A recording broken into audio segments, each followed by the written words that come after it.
Welcome back. Well, studies suggest that it is no longer true that the divorce rate is rising or that half of all marriages end in divorce. In fact, divorce rates have actually gone down in the last 20 years. And according to data from Justin Wolfers, a University of Michigan economist, if current trends continue, nearly 2/3 of marriages will actually never involve a divorce. So with me in the studio to give us some of the contributing factors is licensed clinical psychologist Dr. Melissa Robinson Brown. Thanks for joining us. Thanks for having me. Okay, so divorces are going down. That's a good thing, but not for every group, right?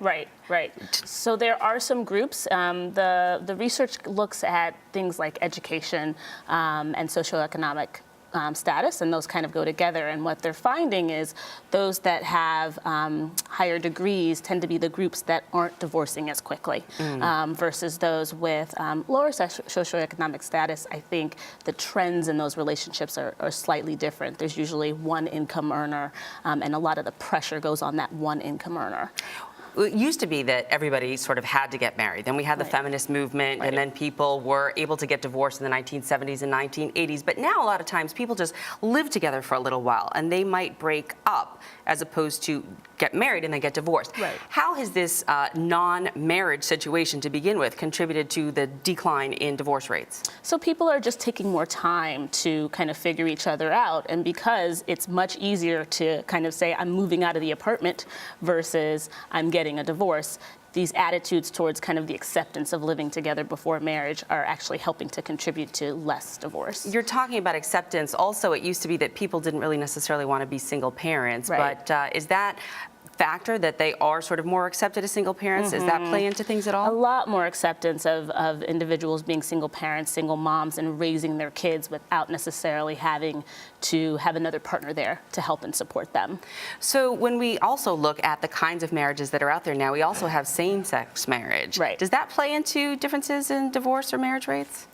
I think that same-sex marriages tend to, I think, have similar divorce rates, and I don't think it's necessarily increasing or decreasing that rate. It's just giving people more opportunities to be together. Well, when you look at sort of the, feminism and like I said, the 1970s and 80s, how did that change what we traditionally know, or knew, I should say, marriage to be, to what people think of it now? Now is it more about, really I have to find my soulmate and somebody I really, really love and want to be with, as opposed to before it was more a matter of convenience? Right. Convenience and necessity. You needed to have two people together. You needed certain things. You needed somebody that was going to be able to earn money. Now it is much more about love, shared passions, shared interests, and people are getting married because of those reasons and staying together longer. Nowadays, sometimes people say that women can out-earn men, whereas that wasn't really the case before. Does that sometimes play into a good marriage or more divorces, or do you know?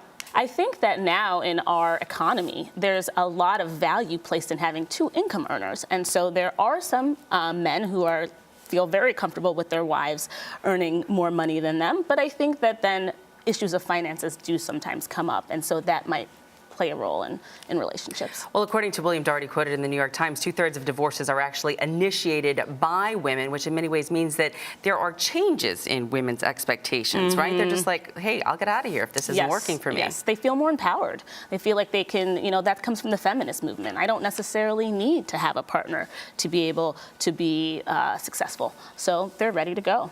So what does this say, though, about folks that didn't go to college, folks that are still sort of more, if you will, working class? Those folks tend to still get divorced at rates that we saw back in 1970s and 80s. Right. I think the problem is the financial pressures. It's still one of the major reasons people get divorced is because of money. And so I think what happens is financial pressures take a toll. So it doesn't necessarily doom people that are in, middle class families, but I think it makes it necessary to be more mindful of the things that are getting in the way. Do you think this is unique to Americans, or is this sort of more of a worldwide phenomenon, or at least a Western world phenomenon? I think that other countries are showing similar rates. I think that there's similar things going on in places like Europe, but it kind of depends on the financial situation of a country and resources available. All right. Well, thank you so much, licensed clinical psychologist Dr. Robinson Brown. We really appreciate it, Melissa. Thanks for coming to Arise News Now. Thanks.